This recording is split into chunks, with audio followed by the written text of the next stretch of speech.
Okay, we're going to go ahead and get started. It's 5:01. Good afternoon and welcome to the Administration, Finance, Recreation and Parks, Public Safety and Public Works Committee meeting for December 10, 2019. The purpose of the committee meetings are for the city departments to pass along information to the city council and discuss initiatives listed on the published agenda. By ordinance, the committee consists of the mayor, members of the city council, and myself, the city administrator. The ordinance mandates the city administrator as the chair of the committee meetings. By ordinance, the committee makes no formal decisions on committee matters. Rather, items are voted to move to a mayor and council meeting for consideration and vote, or staff receives guidance from the committee regarding a matter. This is a public meeting, but not a public hearing. Therefore, while the meeting is open to the public, we do not take public comments or questions during the committee meetings. Public comments or questions are received at the regular city council meetings held at 7 p.m. in the city council chambers on the second and fourth Monday of each month. The first item on the agenda is the approval of the minutes for the Administration, Finance, Recreation, and Parks Committee meeting for November 12th, 2019. Is there a motion? Motion to approve the minutes. Motion to approve the minutes by Councilmember Tizer. Is there a second? Second. Second by Councilmember Judy. Any discussion? All in favor, please raise your hands. Unanimous, thank you. We're going to move item number 6 and our other items up to the top. It is the Litchfield Gates and the public right-of-way. Councilmember Palermo.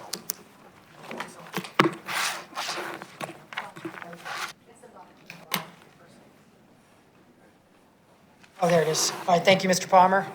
So I've asked this be added to this committee meeting based on the email I saw from you, Mr. Palmer, regarding really staff's guidance on what's to occur at this on this street. Ultimately, my strong position is the fact that I believe taking a street like this that has been like this really in all of its existence and turning it into a cut through, I believe is creating a hazard and a real issue of safety for our residents, both from a true safety standpoint as well as from a quality of life standpoint.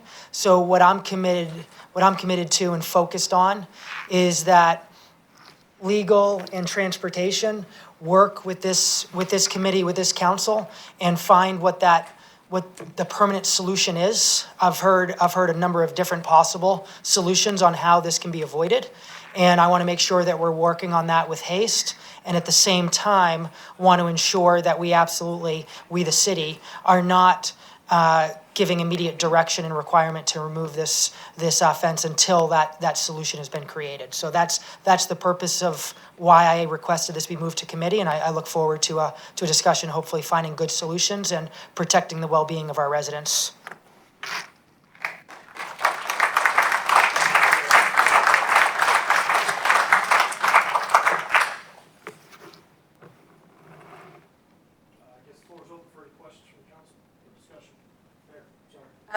I would just like to point out, since we've got a large group here, that the way our committee structure works, the mayor does not preside over committee meetings. The rules of engagement are set by our city administrator, Mr. Palmer. I do not preside, but I do have a vote in these meetings. So I just wanted to point that out because it can be confusing when you see the mayor up here, but I'm not actually running the meeting.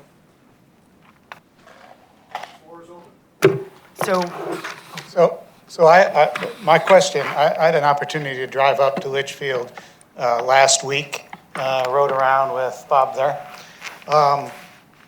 Can you explain, Mr. Halsey, what has caused the issue around the gates? Yes, sir. Apparently, as a courtesy to the subdivision 3 or 4 years ago, transportation allowed gates to be put up during the construction of an adjoining subdivision. Legal was not consulted at that time. State law, specifically OCGA 36-30-10, says without express legislative authority, a municipal corporation may not grant to any person the right to erect or maintain a structure or obstruction in a public street. The public street in question, as shown on the plat, as a public street and was dedicated to the city of Roswell. The gate should not have been put up. We could have put guards, or we could have had police out there to make sure there was no construction traffic going through. But what we have is a public nuisance. You're not allowed to obstruct the public way. There, and I can provide you the case, I think David Davidson, the city attorney, has already provided that to mayor and council. A 1948 case, let me see, the name of it is Harbuck versus Richland Box Company. It's the Supreme Court of Georgia. And it says, in this case, the ordinance which purports to grant or abandon a substantial part of the city street for the benefit of persons who have encroached thereon is invalid. In that one, the box company had used part of a road for its own purposes. They had docks, they had pallets and other things, and they said that they were using it so they could get to the railroad, which was in the middle of the street for whatever reason. A resident sued saying, I had the right to use that. The Supreme Court said that was true, and in making its decision, the court said that any permanent structure in a road which materially interferes with travel is a nuisance per se, and that any obstruction permanent in nature or continuously maintained which interferes with the free use of the road by the public is a public nuisance, and it is immaterial that space may be left on either side of the obstruction for the passage or the public. The public have the right to the unobstructed use of the whole road as it was acquired by the county or city. Now, the plat is what controls here because it was platted as a public road. And it always was intended that way. So this council, under OCGA 363010, in this case, doesn't have the power to have the gate up on a public road. Now, it's been suggested that you could abandon the public road, but state law again controls that and says that there has to be no public purpose for the road in order for you to be able to abandon it. And in the case of Griffith versus C&E Builders, a 1973 Supreme Court of Georgia case, says neither the General Assembly nor a subordinate public corporation, which would be a city, acting under its authority, can lawfully vacate a public street or highway for the benefit of a private individual. The street or highway cannot be vacated unless it is for the benefit of the public that such action be taken. The benefit may be either in relieving the public from the charge of maintaining a street or highway that is no longer useful or convenient to the public, or by laying out a new street or road in its place, which will be more useful and convenient to the public in general. If the public interest is not the motive which prompts the vacation of the street, whether partial or entire, the act of vacation is an abuse of power, and especially would be a gross abuse of power if it is authorized without reference to the rights of the public and merely that the convenience of a private individual might be subserved. So the problem is that under this state law, the city, without express authority from the legislature, and there is case law that says just the fact that you can close streets is not express authority for the purpose of allowing an obstruction. You just don't have the power to do it. As I said, we never should have done it in the first place. So we've gotten a lot of letters, I'm sure most of the folks here tonight, that say, well, can you leave the gates up until we figure out a solution? Can we do that? And if we can't, why not? You can, but you run the risk of, someone bringing suit, saying it is a public nuisance. That's up to you all to decide what you want to do about when it comes down. But right now, with it being a public nuisance, legal has recommended that you take them down.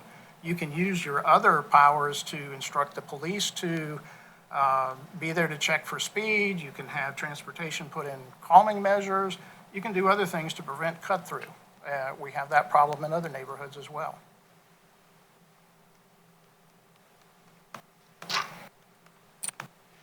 Yeah. I've got a kind of a lengthy question. We often have developers come into the city of Roswell to build a gated community. In this situation, the developer was not choosing to build a gated community. He was choosing to build a community on public streets. Correct. Does that developer have an opportunity to change his mind? So could he petition the city and say, I realize you've signed off on my final plat, but I've had second thoughts and I'd like this to be a gated community? Could that take place? If he goes through the process and gets it completely replatted, yes. But he would have to go through the process of asking that the old plat be taken out and a new plat be done, and that would be approved by mayor and council. And, of course, the neighborhood would take on the expense of maintaining the street. Correct. And could we have somebody from ComGov, Ms. Brownberg? Could you explain what the platting process is? Because and I don't know if anyone's spoken with the developer. I know I have not. He may be open to creating a private community, but of course the community would then pay for their streets, their lighting, their sidewalks, and all of those things. So could you just go through the process of what? Sure. To change the plat is actually an administrative process. It doesn't go through the normal process of coming back to mayor and council. It's considered a revision that is reviewed at the staff level. Now, if there's different direction given to staff, we could certainly utilize a different process, but the typical process is once a plat has been accepted and recorded in Fulton County, if there's a revision that needs to be made to it, then it is submitted to us as a revision in an application process. Staff reviews it to make sure that it complies with all the code requirements within the Unified Development Code and other applicable ordinances, and then it is signed by the zoning director and re-recorded at Fulton County to supersede the previous one. This is done often with as-built information if things are built in phases, or with townhome developments where we add additional information at a later date on a plat. There have not been any conversations about converting the roadway from public to private with the developer. I'm not aware that they would be interested in it. It is certainly a question that we could pose to them.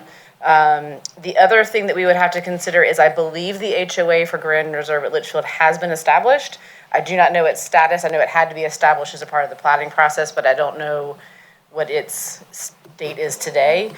If it is in existence, then that would have to be considered as well, because they would need to be a part of that conversation, because that is who would be taking over ownership of the roadways if they were converted to private. Mayor? Thank Mayor, you. This would have to go back to mayor and council because it involves the dedication of the streets. The city has accepted those. Only mayor and council can unaccept that and give it back. So the administrative process could go so far, then it has to come to mayor and council. Thank you. It's we refer to it as a petition process, that the organization who wants, the entity who wants to make the request to convert it from public to private would petition to council for that approval. I believe it would go through the transportation department for review before you guys would see it. But thank you, Mr. Halsey, that is correct. It would be before we replat it with that change on it. That step would have to happen first with a council approval. I just wanted to make sure that that was a potential opportunity. Is it true there's another issue with that, though, on the new part of the subdivision? Isn't it a requirement that there's two entrances and exits? A private community can still have two entrances and exits and be gated. When a private roadway or private development, whether it's cul-de-sac or has through connections, is gated, there's a special lock system that's used on it that the fire department has access to. And so that eliminates that being a problem. What you can't do is a permanent separation between the two subdivisions. I believe I saw a suggestion about inserting a cul-de-sac or doing something to create a physical non-roadway connection between the two developments. That would then lead to a concern, because it would then violate the International Fire Code for when you're over 30 homes, having to have two separate, distinct and separated entrances for fire safety and public safety reasons. So the process that you two just spoke about is what we did with Balmore Lane in Brookfield earlier this year, where they went back to a private road and put a gate up and took responsibility for the lighting, the street maintenance, etc. Correct. Thank you. Thank you. So, there is a problem opening well-established neighborhoods. Cut-through is a problem not only in Roswell, but in the whole country. And actually, we are just been discussing one of the Mill Village that the city is going to open actually a cut-through there, so make it even worse. So my question here is Litchfield ever designed to have a cut-through where the gate is today, or is something that the city decided to make it a cut-through? I'm sorry, I don't understand the question. Was always this, when they designed first, maybe it's not for you, the question. So when always designed Litchfield, was always designed the road to be a cut-through to the property right next to Litchfield? This was the original intention of the city? The Litchfield 100 development was actually platted and approved through Fulton County. It was not part of the city of Roswell when it was originally built. The plat for this particular phase of the development was done in 2005 and was approved by the Fulton County jurisdiction is when that plat was done. At that time, the road is shown as continuing, Bishop's Court is shown as a right-of-way continuing just past the limits of the phase, but there's nothing showing a continuation of it. The only other observation I can make is that based on the historical aerial photography we have of the area, is that it appears at one time the original developer had an idea to continue a cul-de-sac. Bishop's Court would come around to a cul-de-sac.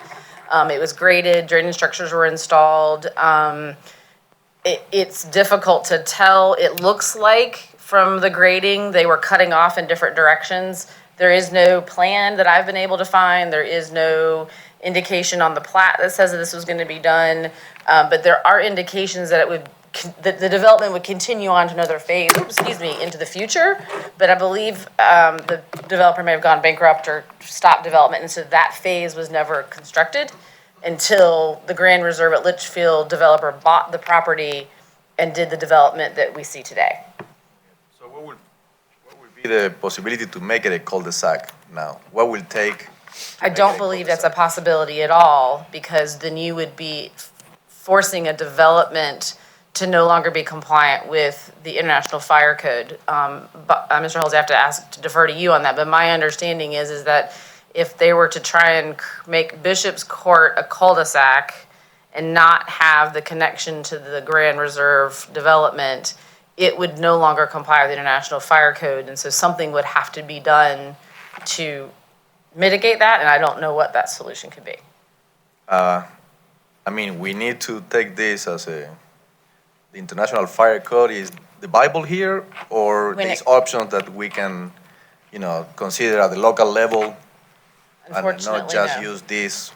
When it comes to access for public safety, my understanding is the International Fire Code that we have adopted as a city is we are required by law to follow it. Thank you. So I have a number of things. So with that, the city chose to adopt the International Fire Code, is my understanding? I would defer to Mr. Holden. Yes, they Yes. adopted it as an ordinance. Yeah, so the city chose to, that's a city choice. And with that, it's my understanding that with the ordinance, it's to follow it when the city deems possible. And an example I give is if we think on Woodstock Road, I want to say it's Oak Lane, right next to where the new school is being built. There's one entrance there, it's just a cul-de-sac with those many houses. Correct, but it's only 8 houses, so it's under the threshold requiring a second. It's when Okay, you because reach the number- 30 okay. houses, 26 or 30, I think it's 30, is when it changes and you are required to have 2 entrances spaced apart, and there's a whole, I have the code in here, but it's a Okay. very long description. Okay. And that's the difference. Thank you for the giving number. that, thank you for that Yes. clarification. So based on the code that this council chose to adopt, because of the number of homes is where there's a concern, but I want to address some other aspects here.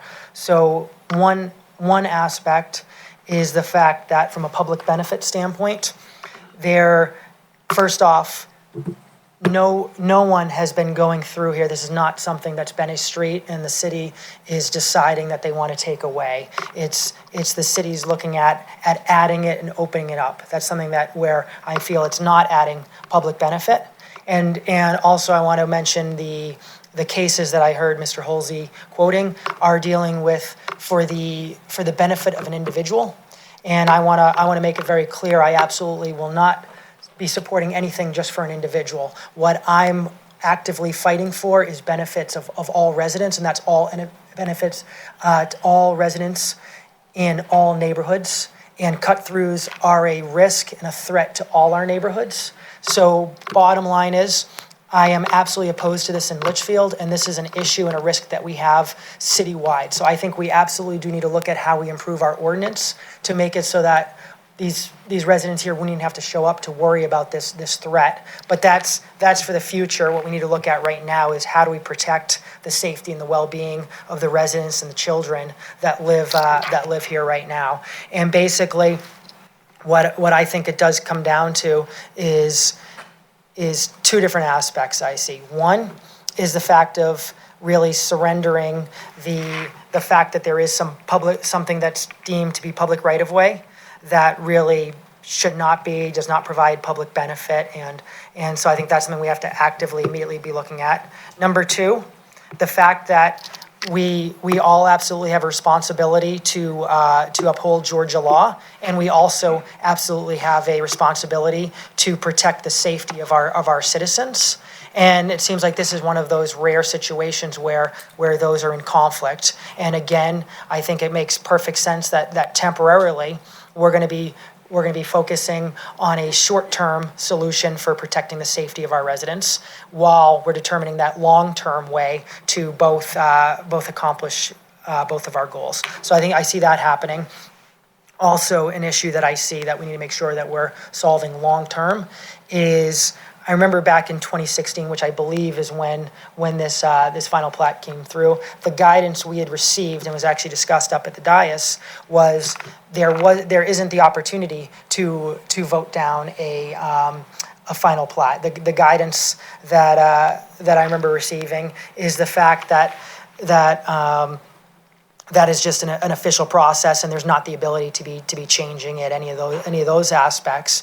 But at the same time, we then need a safeguard to ensure that we're not opening up cut-throughs, and we understand the risks, and the neighbors get full disclosure and a head notice of those potential risks, which has not happened with our process. So I see a lot of our issues with the process that we need to make sure we correct long-term, but more importantly, I want to make sure we're all focused on how do we solve this right now, both temporarily protecting the safety of Roswell residents, as well as long-term protecting the safety of Roswell residents.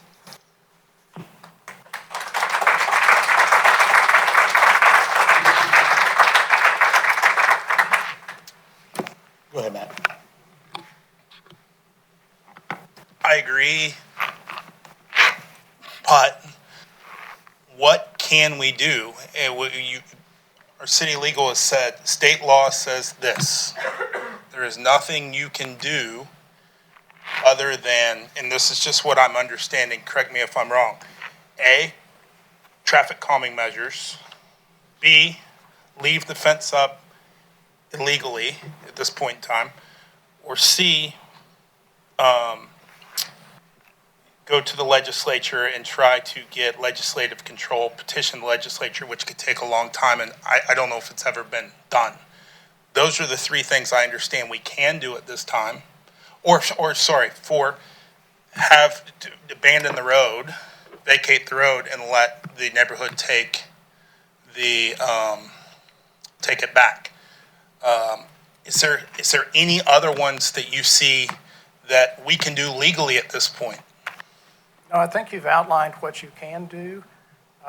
On the abandonment, again, you have to find that there is no public purpose to the road. And I would say, Councilmember Palermo, at the time it was platted and dedicated to the city, it was dedicated as a public road and therefore had a public purpose.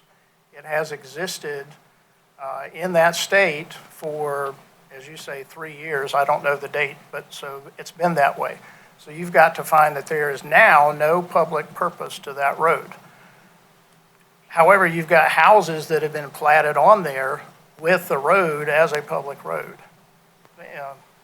Again, you've got a problem. So you've got to figure that one out. And to my knowledge, nobody has petitioned the legislature to get the power to do that. I didn't find any cases along that line.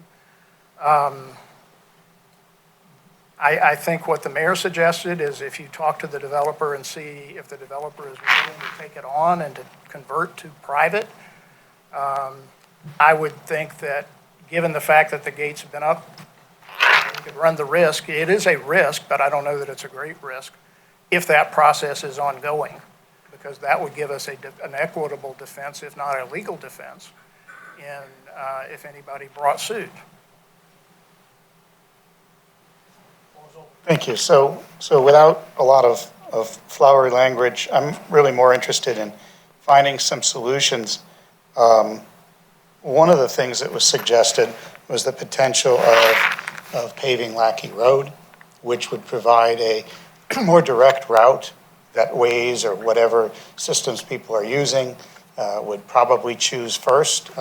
In my ride through this particular street, it's pretty windy, pretty curvy. It's a long, sort of arduous way to get through. If there's a shorter way, all those systems are going to pick that up. So that's another potential option. I think explaining to what our traffic calming measures is certainly possible. I think talking to the developer is a great idea to see if they can do it. A bunch of questions came up. First of all, let me tell you, when you drive through there, it's incredibly hard to stay at 25 miles an hour. It's very hilly. When Bob and I drove through there, I kept looking down at the speedometer, and I was having a hard time staying at 25. So it's a real issue. It's a real issue that if you're driving through there, you're going to have a hard time staying at that speed. So, I understand the problem. There's been some questions about that fence or that gate that's in Brookhaven. And I'm not sure everybody picked up on how that and what that does. That gate is activated, as I understand it, by the fire department. Yeah. So that's how that works. And that sort of thing, what's the potential of doing something like that here? What process would we have to go through? Typically, I've only seen those installed when additional fire-only access was needed in order to allow the access for the fire department into there. I do not know the history, but my understanding is because the fire department is there on Cox Road, and that's the one that's to come in, that is to service that area, is why that was installed. I don't believe it was installed originally with the development. I'd have to do some history to figure that out. And that, I think, just has to do with districting of the fire station itself. The only time I have seen it done on new location, new projects, has been situations where the main entrance is being done, secondary entrances are being done in accordance with the International Fire Code. Because of the street layout and heights of the building, there were additional on top of the normal standard requirements. And so additional fire-only access similar to that were installed. It is not something that is automatically required. It is done on a case-by-case basis. But that is only activated by fire. So the single-lane driveway, if you will, I think is a good way to correlate it. And there's one, I think, down not far from this neighborhood that's kind of it's like a secondary entrance driveway. So there's one up there. I'm not sure where the other one is. Yeah, there's one up there now. So could it go there? I'm not aware of where one could go in for Grand Reserve. I could take a look at it. That's something that we've looked at. So if that's a possibility, and if that would satisfy the fire marshal with the access requirement. Let me try one other direction here, just to poke at it a little bit. There's actually two gates. Currently out there today, yes, that is correct. One of the gates is down further near the new subdivisions swim tennis. Correct. If he's not building for some period of time, the developer in that new area, is there a way to work this out? Is that the abandonment process? What is that? I'm not sure I understand your question. So the background, the second gate was, my understanding is installed by the developer. One, I think to help eliminate some of the additional construction traffic from cutting through into Litchfield 100, but also because there were issues with trespassing, dumping, and other activities. And so the second gate was installed closer up to the amenities area for Grand Reserve in order to minimize that. As additional homes were being built that had to be moved in order to provide access to those.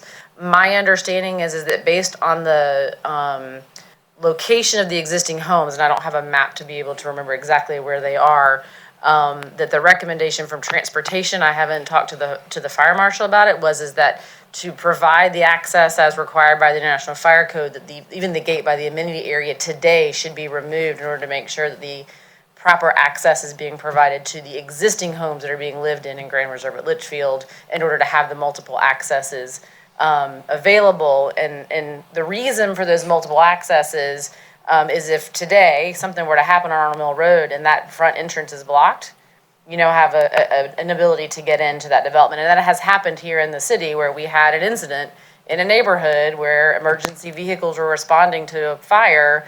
A second structure was struck by lightning, was on fire, and they couldn't get to it because there was no other entrance into the development.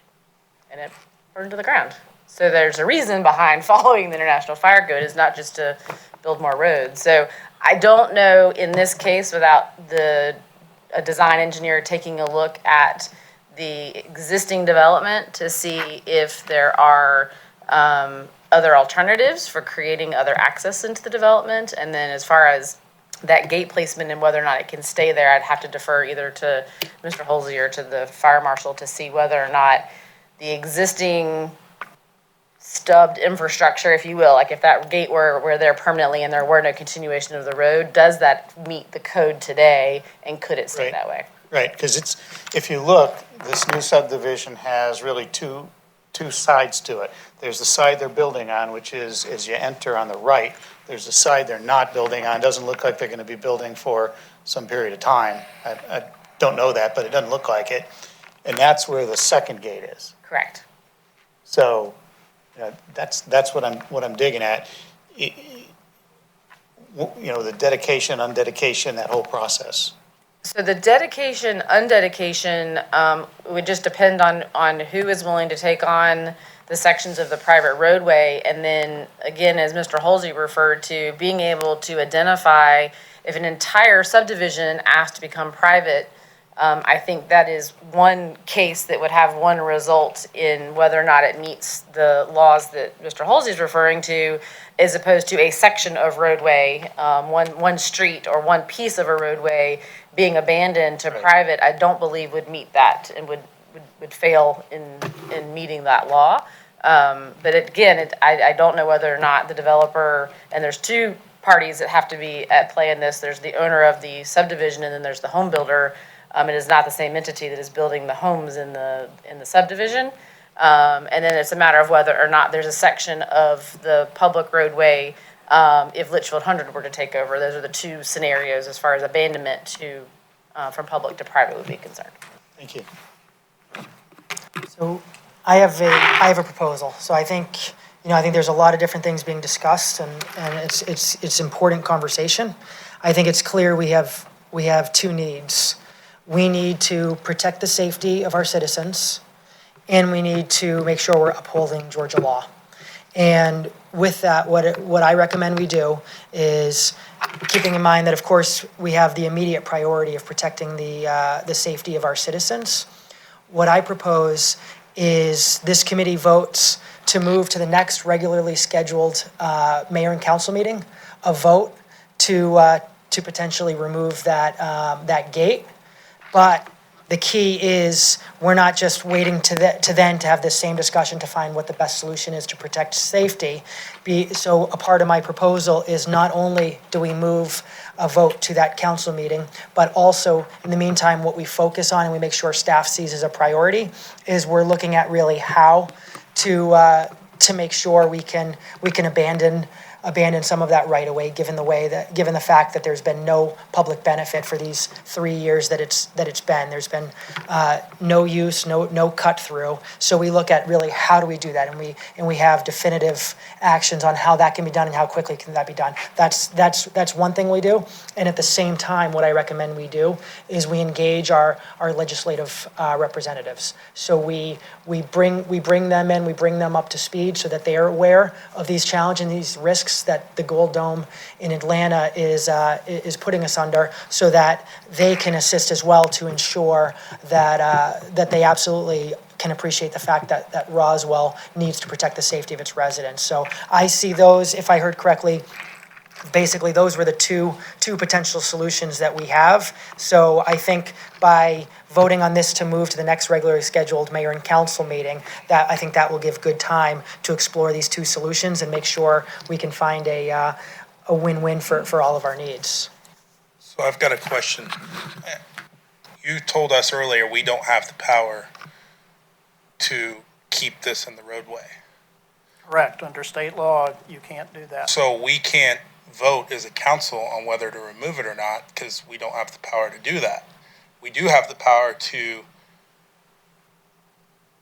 go to the legislature, but as far as the other one, how can we vote on if we don't have the power to do it?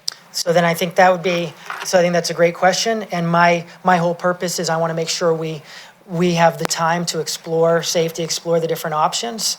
And frankly, this committee doesn't have the ability to make actual decisions. All we can do is vote on moving things to council. So I think at that council meeting, at the next regularly scheduled meeting, I think that would be a point that legal would want to provide us then. But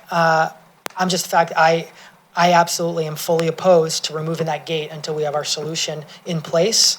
But let's go ahead, let's just make sure the community can see, as well as the state of Georgia can see, that we're absolutely urgently working towards a solution. And I think postponing until the next regularly scheduled mayor and council meeting is a fair amount of time to make some good progress. My second question is, if we are going to abandon road, we need to know from the parties involved that they want that road abandoned. So there's a lot of stuff in play here that we don't really have control over. So we're going to put something on a council meeting that we don't have control over any of it. So I'm a bit confused what we're going to put on the council meeting. I'm all for trying to find a solution to this, but we're going to put something on a council meeting that what are we putting on there? My whole goal is just making sure we're not removing that gate. And so therefore, I figure a good compromise is to move this to the next council meeting, which gives us pretty much a month. Gives us a month to be able to work with all those parties, work with our legislative body, and this is the last meeting of the year, and the last thing I'd want is to put our citizens under really risk, during that period. So I think that gives us time to work with our legislative body, to work with the parties associated to see if we can abandon that land and see how to do that. What are we putting on the council meeting? I'm not understanding what we are putting on, because they say we cannot vote to remove that. That's not our power. That's legal and public safety. So what are we voting on to vote on at a council meeting? I'm making it very clear that no one should be removing that gate until we've created a solution. So my purpose is, by moving this to either a council meeting or a committee, we're making it clear to all the staff that this should not be removed until we've gone through these steps. So what's the motion that we are going to vote on at a council meeting? The motion can be solution for this neighborhood. I don't think we need to get exactly specific. My whole point is I want to stop staff from removing this fence and creating a cut through. So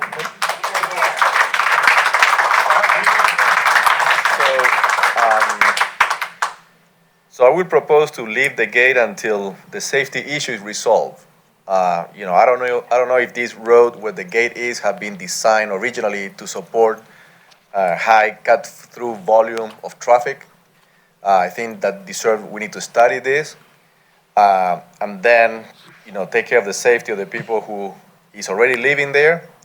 So we need to leave the gate there, make a study about solutions, about safety, about if the road potentially can handle higher volume of cut-through traffic from other counties. So I think that the gate should remain there until we are sure that there's safety for all the neighbors who live on the existing neighborhood. Okay, so real quick, I'm not saying that that's not what I want. What I'm trying to figure out is, what are we going to vote on? Are we motioning to move the non-removal of the gate to the meeting? Because if that's the case, then we vote on it, and we have to take what legal says and everybody into, and all the information we gather over the next month about leaving the gate there, and that's a motion. I'm just trying to figure out what we're motioning, like just a motion just to protect the, like, are we putting in chicanes? Are we putting police there? You know, what are we doing is what I'm trying to get at. I'm not saying I'm against any of it. I'm just trying to figure it out because I don't think a list just to protect the neighborhood works. We need something that we're going to study and vote on. So I think, you know, because it does require studying and because there's different options, that's why I'm somewhat vague in it, in the sense that I just feel it should be a solution for this area. And what that solution ends up being, this body as well as staff sees as a priority over the next month between now and that next meeting to come up with what that solution is. So we will have given full transparency that this discussion will occur that night, and we've made it clear that we're focusing on what that solution is. Do we know the exact solution, exact direction today? No, we do not, but we have multiple opportunities we're going to pursue, and we're fully committed to make sure that we're not creating a safety risk between now and that solution being created. Mr. Halsey, could you help with this? Because I am firmly in the camp that we want to find solutions to this. And I am completely supportive of it. This committee can give guidance to staff. Mr. Halsey, can we give guidance to staff to do something that is violating state law? Only at the risk of acting arbitrarily and capricious, which would put you at risk of personal liability. Because when you violate state law, that's what is arbitrary and capricious. Given the fact that the gates are up there, I think that delaying taking it down a month probably wouldn't matter. We're at risk already. If anybody wants to sue, they can sue all of you. My job is to protect the city, and I'm telling you that's the risk. You're perfectly free to take that risk. Can you direct staff to ignore state law? No. Staff can't do that. You can vote to ignore state law if you wish. I wouldn't recommend it. As a matter of fact, I advise against it. To me, if you get with a developer and he wants to take it private, that would be a solution. If you go to the state legislators and say, we want to change that, you've got the session beginning in January, ending sometime in March or April. I don't know whether you can do it as a local act or whether you have to do it as a general law. That would be something the legislative council would have to determine. I don't know. But you all would need to talk to the legislature. So a follow-up question to you is, this committee could give staff guidance that we are going to focus on this and come up with solutions over the next month, but we cannot give you, or we should not give you guidance that we want the gates staying up during that time period. Is that correct? Yes. It's staff's position that the gates need to come down because, as I say, legal wasn't aware that this would have been put up. But as a practical matter, I can say that I don't think there's great risk in leaving it up for another month, but you will have to make a decision, and I think the only two that you've got that you could vote on in January is take down the gate or the developer takes it over and makes it private. Those are the only two immediate solutions that work. You can change the law, but by the time you get the law changed, it's not going to work. So my question is, what are the public safety risks, and what can we do to mitigate them? if anything. So, for example, one of the things I think that was discussed was, one of the risks is that somebody could run into them at night. Currently, they're not lit, they're not reflective, so one way to mitigate that might be to light them and reflect them. But are there other risks, other public safety sorts of issues that we should know about? None that don't already exist that I'm aware of. The risk is, just someone saying from the public that they want it opened. That's what's happened in these other cases. Individuals have brought suit. Now, again, I can't say what people do. Do I think it's a great risk? No. Is it a risk? Yes. So is one of the risks getting fire department in and out? Is there a way to get them in and out? Any of those kinds of things? I guess that's what I'm trying to determine. What are those risks? Our fire people are here. Fire marshal's here. Fire marshal's here. Great, thank you. Mayor and council. My name is Charlie Vaca. I'm the fire marshal. As far as access, it would delay our access to those areas. We would have to get out and cut the locks on the arms.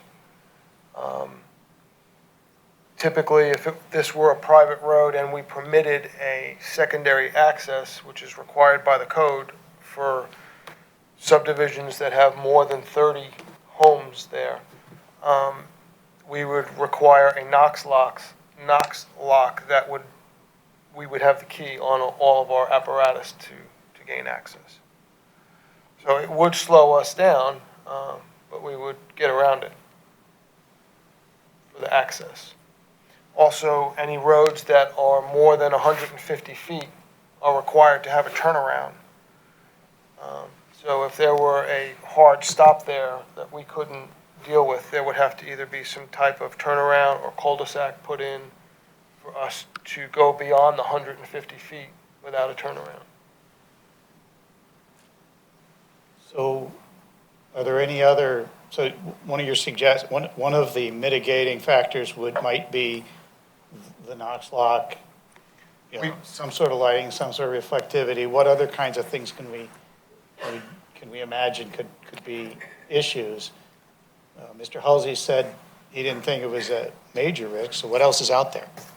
May I ask a question? When you're referring to lighting, you're talking about turning the lights on the new subdivision roadways? Is that what you're referring to? No, you can't,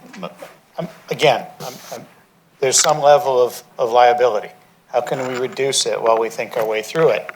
And again, staff's going to make a decision about whether they're going to pull it or not. We can't tell them, that's been clear. But if they were to leave them, then you can't see those gates. That's one, I'm imagining one risk. Gotcha, Okay? understood, okay. And you might say, well, no one's hit them in 3 years, but, that's one risk. So if there's a series of risks and we can mitigate those risks, right, then you can buy yourself a little time. My understanding when the first gate on Bishop's Court was put in, that was a concern raised by transportation and allowing it to stay after it was put in.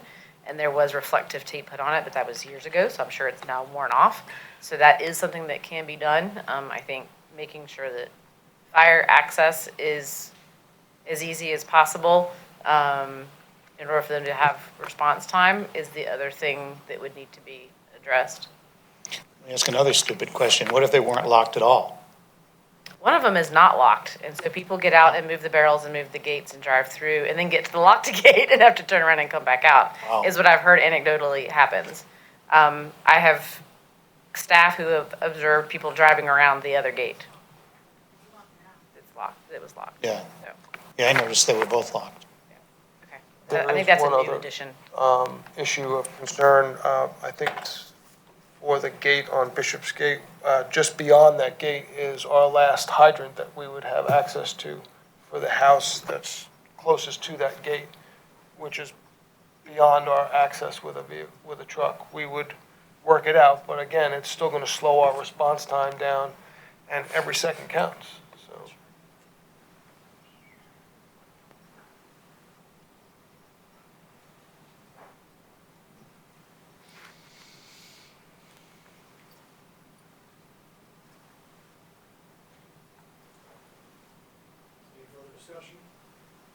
need clear direction from this body. So again, I stand by clear direction is the fact that we've got some needs that are currently competing. Sounds like there's multiple opportunities for how we can solve for both needs. And therefore, given that this committee cannot provide, make official decisions here, we can only move things to meetings. I'll leave it up to this committee if we want to move this to the next regularly scheduled mayor and council meeting or the next regularly scheduled committee meeting. Well, I think to stay in our practice of coming up with good, well-thought-out law and decisions, if you're going to do it, it should come back to a committee. So And that's, I think that's a good thing, to do it that way. I'm uncomfortable giving staff direction on what to do with the gate. I think they have to make that call. What I would say is if they do choose to leave it, all that mitigation to reduce the risk to the city, to reduce the risk to this body, to reduce this risk, as Mr. Halsey said, for personal liability, right? We need to work through that. But I don't feel comfortable giving staff the instruction to leave it because I'm not allowed to do that. Okay, and so. But coming back to a committee, I think is a good way to do it. I think that puts it on, and I don't mind if it's, I might suggest that it's whatever the next committee is. It doesn't have to come back to the next public safety one. Right, the next regularly scheduled. Yeah, I'm fine with the quickest one. The other thing I'm a little bit concerned about is talking about this, the state legislature and trying to run it through there. I don't want to create a situation of false hope. That's a long, hard road. And it seems like it's easy, but the state legislature doesn't look at these things quickly.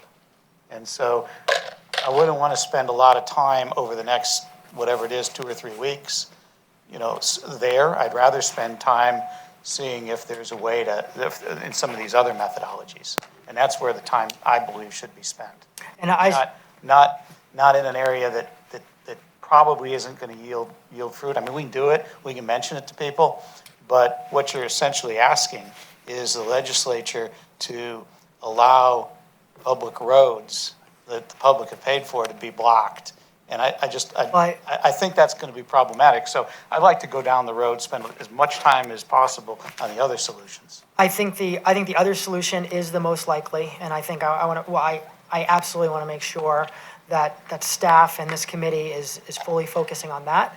That being said, I think it's very reasonable that our legislature looks at really giving us more local control in the fact that it's our city roads, we're the ones maintaining it, we're the ones that should be deciding what we're doing with it.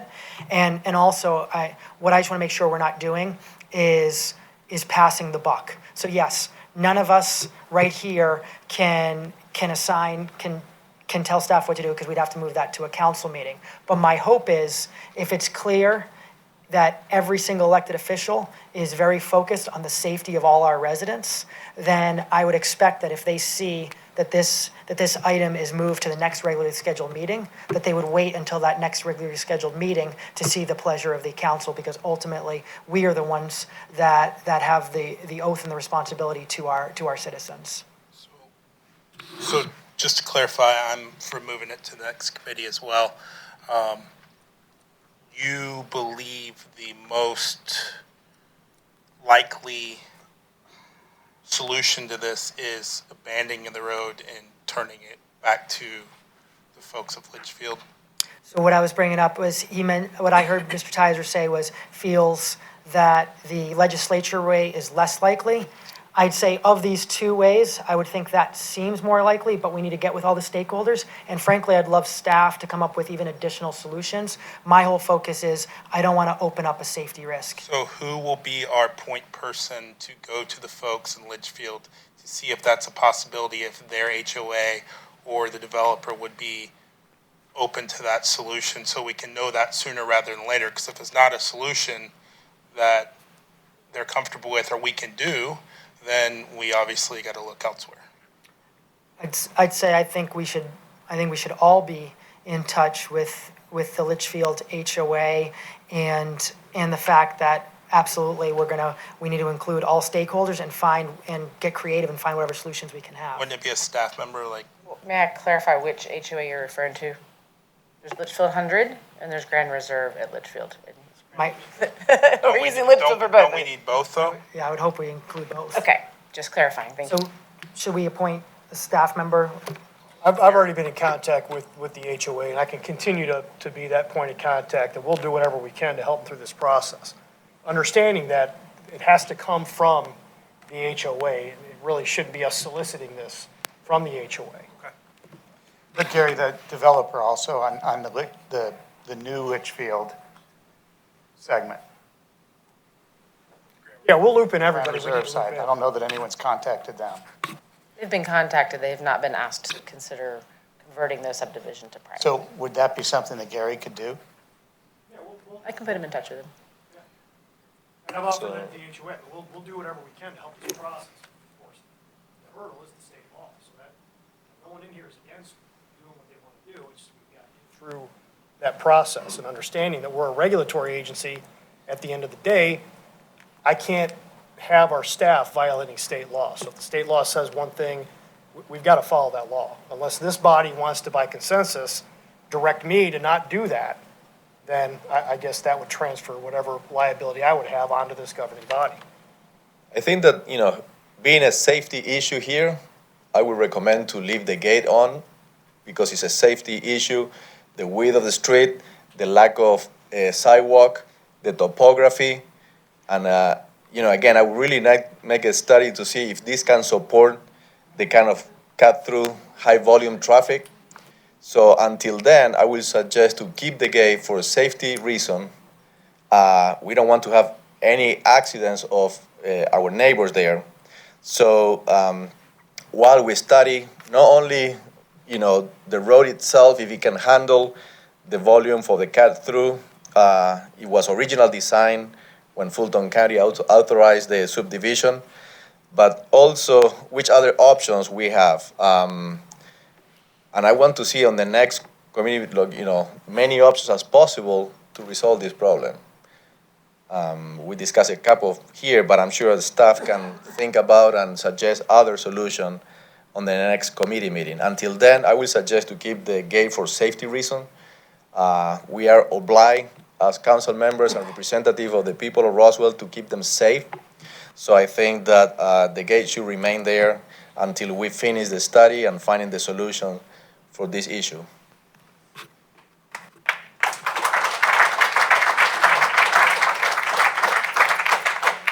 So with that, I motion, Hold on.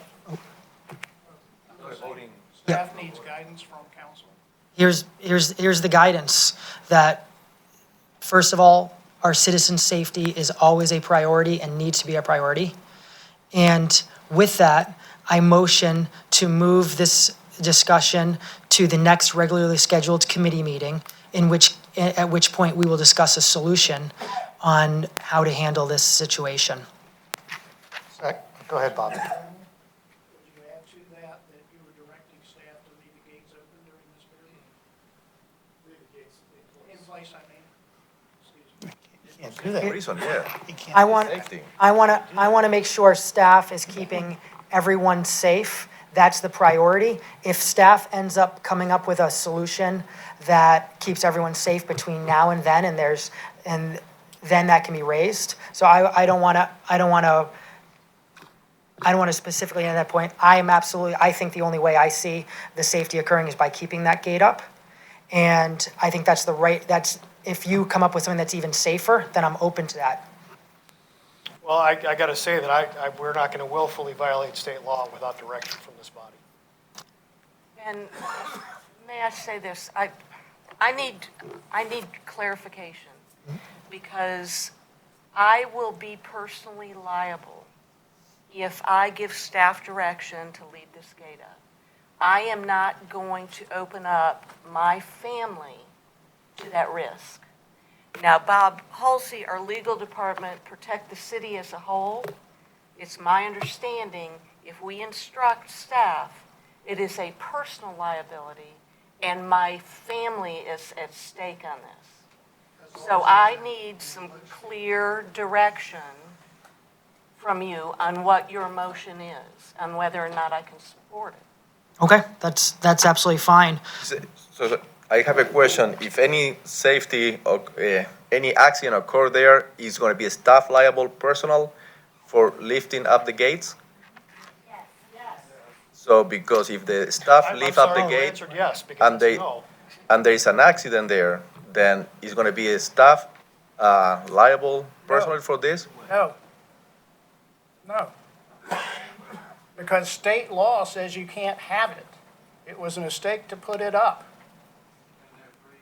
It doesn't matter. You can't, if the city makes a mistake, the city is not a stop. The state is not a stop. We can't go against state law. I'm sorry. It shouldn't have been done in the first place. So I think it absolutely should have been. What shouldn't have been done in the first place is staff shouldn't have allowed the opportunity to create a cut through and should have made sure that we're going to.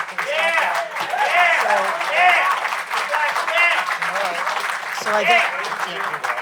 Yep. So I think actually. So I think I've seen even more clarity. So I think what's been made clear is if I want to just absolutely put my own personal benefit above the and really safety, and if I want to just go ahead and follow the legal opinion here, then what I should absolutely be doing is saying they take that gate down. I think that actually, it sounds like, puts me in a much better situation because there's zero risk. But what I'd be doing is I feel I would be failing my oath of office to really protect the citizens of Roswell, and I feel that is an offense and should be an offense. So I feel what I need to do is I need to put the benefit of so many Roswell residents and so many Roswell families above my own personal benefits. Because again, this is not just about a single neighborhood. This is about all of Roswell. We have to show all of Roswell we're protecting them and we're protecting our neighborhood. In which case, again, I absolutely want to make sure we are gonna follow state law, and we are going to protect the citizens of Roswell. So with that, I motion to move this to the next regularly scheduled committee meeting, and at which point we will come up with we will hopefully have finalized a solution that staff will be working hard on between now and then. And between now and then, a gate should not be taken down because that would create a risk and a safety risk to the residents of Roswell. Is that? Also, before we move forward with that, would this body be violating its oath of office to instruct the staff to violate state law? It could be interpreted that way, yes. But at the same time, given the fact that it's been up, it could be saying, we can just forego this for a while and we'll take the risk of being sued. It's up to you.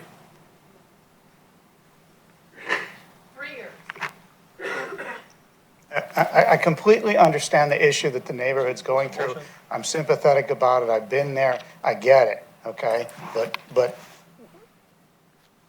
I'm listening to legal opinion, trying to figure out what the right thing to do is, okay? Versus the wrong thing to do for the citizens of Roswell. So I'm trying to determine where we are. I'm a little confused because sometimes it's a big issue and sometimes it's a lesser issue. Is there a lesser issue with mitigation? The issue is you're elected and staff is not. We are obligated to follow that. We recommend that to you. As elected officials, you make judgments, and that's what you have to do here. Can I give you the order to violate state law? No, but you can say, continue what we've done and leave it up and we'll take the risk. It's already there. You couldn't order us to erect it, but the fact is it's already there. So here is a public safety of the community versus No, state law. That's So, not a, well, that is under my- state law, that's not a factor. Well, that is my interpretation. Is safety of the neighbors or state law? So I will, if this was a motion, I will second your motion. Because I go for safety first. Olivia, do you need clarification on the motion? We're not done with discussion yet. Can I just say something here? I am not in favor of voting to keep the gate up. And for the reasons I stated before, I'm not in favor of ordering staff to take it down.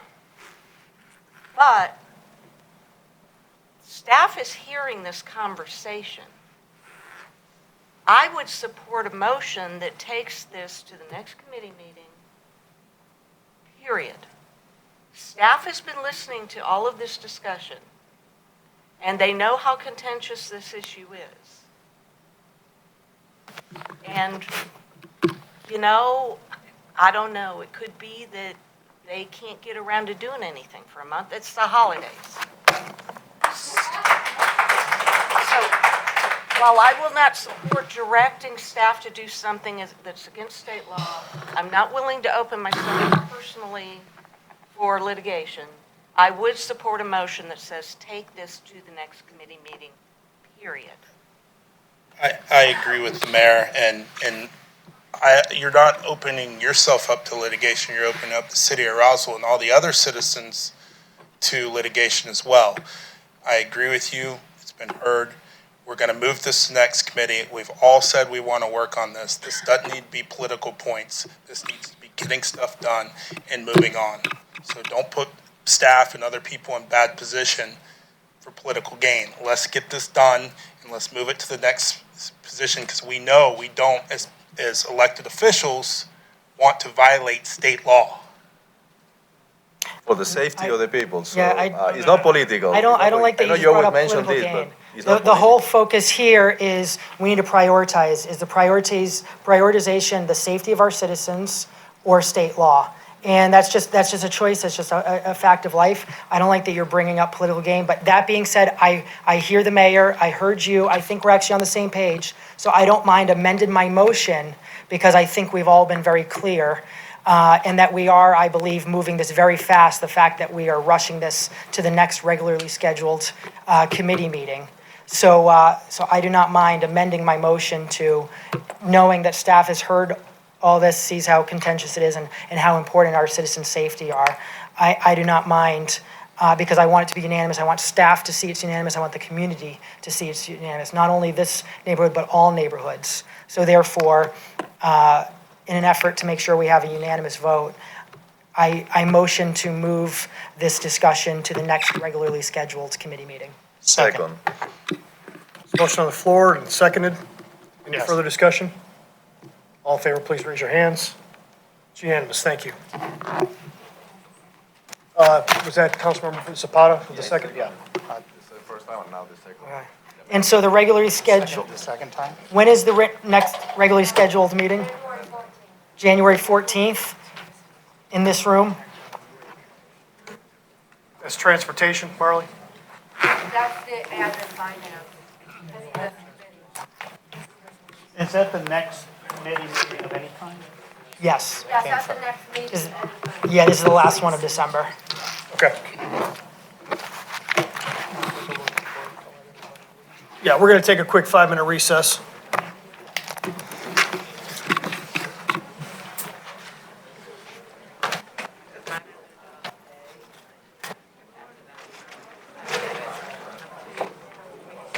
Now on for the tough ones. Yeah. We got the easy one out of the way.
In your package, you should have found a procurement memo from the purchasing department, purchasing division, management partners proposal for phase 2 of the citywide strategic plan, and a final negotiated scope of work with a letter from management partners dated December 3rd, 2019. Now, if you recall, we reviewed this proposal at the last administration committee meeting.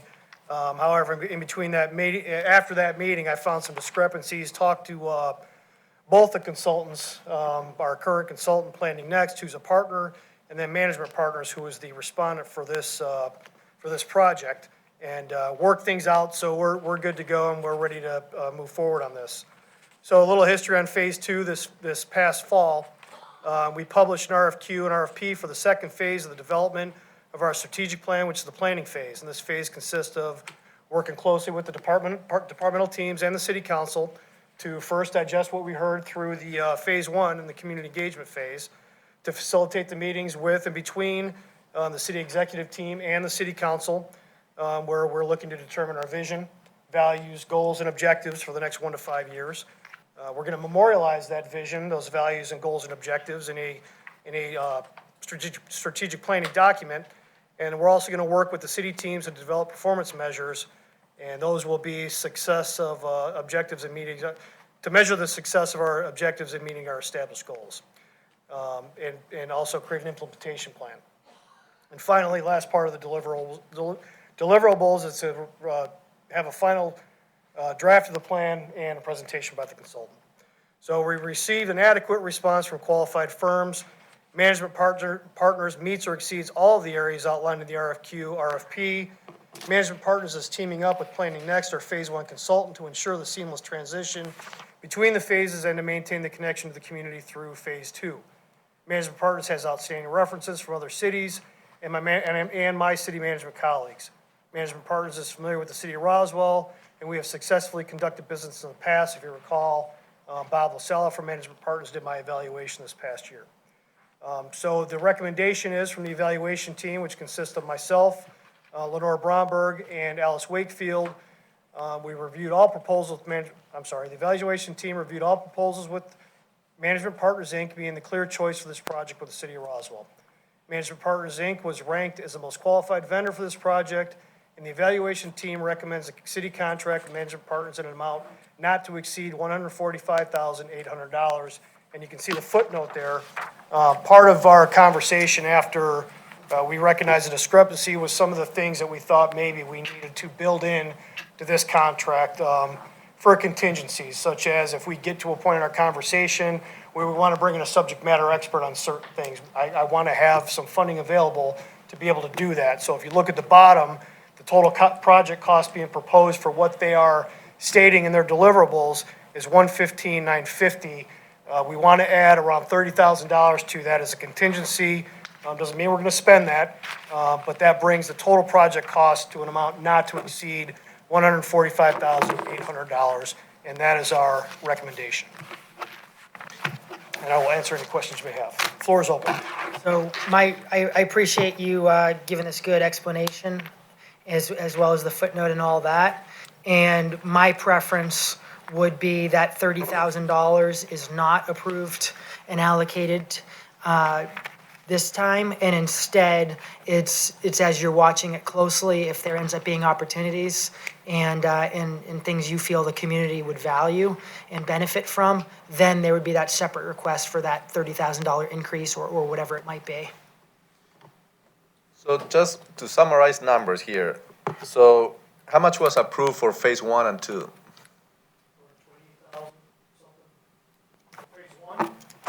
So funding in the amount of $400,000 was approved for the 2 phases of citywide strategic plan. $400,000. Okay, so year to date, how much we've been? The phase 1 contract was 128, and I can't remember the remainder. So it's right around 128. 34. 128 out of the 400,000. Correct. And so what is now? So we still have a balance.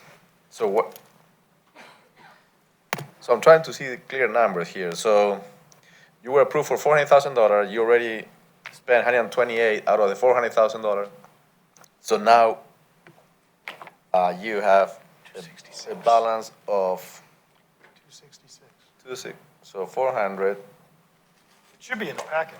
400 minus 128. We have 272 left.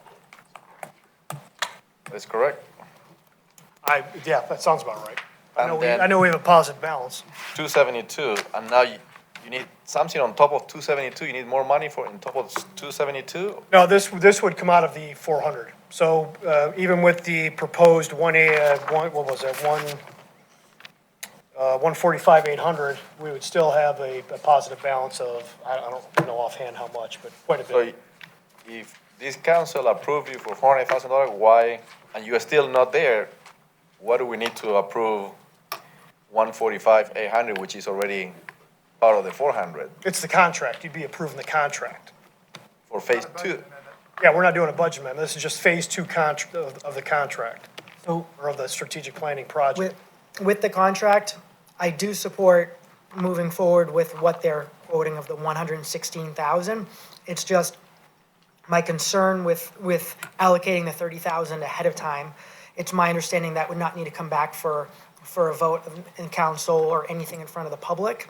And I just feel that's not the best process. I feel that, you might end up finding that there's actually a lot of value that can be provided for the city that actually costs 40,000, in which case you come back, you present it, and it shows there's a lot of value, and that 40,000 gets approved. But the last thing I'd want the public to think is that perhaps something for $20,000 that's not providing full value to the community now can be approved, or not even approved, just spent without them seeing exactly what it is and getting the opportunity to weigh in at a council meeting. I just feel from a good governance standpoint, we approve 116,000 today, and knowing that there's a chance there could be $30,000 of additional value to be found later on in the future. I think, the main reason why we wanted to build that capacity in to be able to stick and move if we needed to is because we're on a tight timeline. We've got a lot of things going on that are set right now to kind of marry at the same time. We're working with Johns Hopkins to get our performance management program set up. That's going to tie into the back end of the strategic plan. We're also under the gun on our budget process. So we want to make sure we get the strategic plan done before we get into our knee-deep into our budget cycle. So if we have an opportunity or a need to bring in a subject matter expert or pivot in a direction, that's why we wanted to build that capacity, because it's going to take us some time, probably about a month. It's going to delay us a month if we have to come back and ask for more money to do something we collectively decide we want to do. Wouldn't you need to come back to us anyway for the contract? No, this is a not to exceed amount. So as long as we are within that amount, it gives me the authority to be able to spend those extra dollars without having to come back for approval from the council.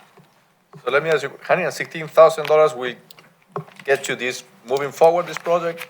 116,000? Yeah, and that's the project cost for management partners, 115. So this will approving today, $116,000 won't stop the project, or 115,950. What I'm asking for is 145,800. 115,950, is it? Yes. So if we approve today $115,950, we'll move forward phase two, correct? Yes, this will satisfy the project Okay. contract. So then any contingency expense then can be discussed with council. Sure. You have room here to move forward. I'm sure that you don't need from one day to another the expense, and giving 2 to 4 weeks maximum to approve any additional expense won't delay this project at all. You have plenty of room to move this forward, this project forward. So, yeah, I would like to make a motion then for $115,950 to approve for phase two. Second.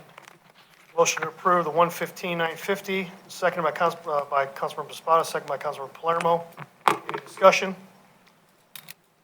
I do want to give the caveat, this could set us back, so just to let you know, I'm asking for the full amount. All in favor, please raise your hands. 1 second. And I just want to give the caveat that, again, this council has a fiduciary responsibility, and there should be transparency to the I think community. I know what my fiduciary responsibility is, Councilmember Palermo. I also have a fiduciary responsibility to deliver to the citizens of Roswell strategic plan that we've agreed to. But I wanted to ask prior to voting, if that's okay, Mr. Palmer? Please. Mayor, you've been involved in the strategic planning process probably more than all of us have been. What's your pleasure on this? What would you like us to do? I think it's very important that we move forward with this. I really do feel that there are going to be the possibilities, strong possibilities of things that are coming up during the process that we will need professional help with. In a meeting today, we were discussing one of those, which is talking to council about the capital projects, prioritizing those projects, looking at funding opportunities. And Mr. Palmer and Mr. Luckett pointed out to me that they have professional consultants that will come in and do that as part of the strategic planning process. And I personally think that that's key, that we have those opportunities, because we're going to be making some very, very serious decisions. And I personally want to be armed with all of the information that I can get. And I don't see hiring consultants to come in to do things like talk to us about bonding issues and low-interest loans. And how another key thing was our new financial advisor has some software that helps us to prioritize capital projects. So I am looking at all of that. Right now, we promised the citizens of Roswell that we would get the strategic plan done in short order. And of course, short order for us is not so much. And if, So again, in your judgment, having managed this process, would you prefer to approve the 115 or the 145? 145. So I just want to make clear, because I think the misconception is, I think we're all on the same page. We all want to see these things happen. It's just what I'm really focused on is I refuse to keep the public in the dark and spend money without them seeing the approval, the discussion, and what's being compared against. Because really what this request is it's just to have $30,000 that can be spent by staff without having council discuss it, without having the public see it. And that's again, just more decreased transparency, and I feel not the best way to be spending taxpayer money. So we're talking about here the financial advisor. What is our term of payment for because we just signed an agreement with the financial advisors. So I would like to know the term of payment, because if delaying the whole project because the financial advisor, we don't have funds for them, I would like to understand better how is the agreement with our financial advisor that we just has a contract with them. So maybe the term of payments will give plenty of room to bring this to council and, discuss and approve whatever extra cost is for the financial advisor that we just hire, guys, on retrain or some kind of terms. So I don't think that. I don't think we have the answer to that this evening. Do we have a vote on the? Yeah, Yeah, We have the answer. We have the answer. We have a motion and a second on the floor, so, Let's already a vote. yeah, and the vote failed, so is there an alternate motion? Yes, I motion to approve the full amount. Motion to approve as proposed. Is there a second? Second. Second by the mayor. All in favor, please raise your hands. And it's 3-2. Thank you. Moving on to item number 3, under administration, update, IT progress, and city funds. Mr. Fisher. Thank you, Mr. Palmer. We have had a lot of work going on from an IT standpoint on our systems. We've had a lot of progress. We've had some phone issues. The mayor had asked if we could get together and just do an update with you all this evening, just to kind of let you know where we're at in our process and how things are going, and then also give you a little bit of an update on the phone issues that we've had over the last 2 weeks. And so Maurice Price, our IT manager, is going to do that. Councilmember Judy?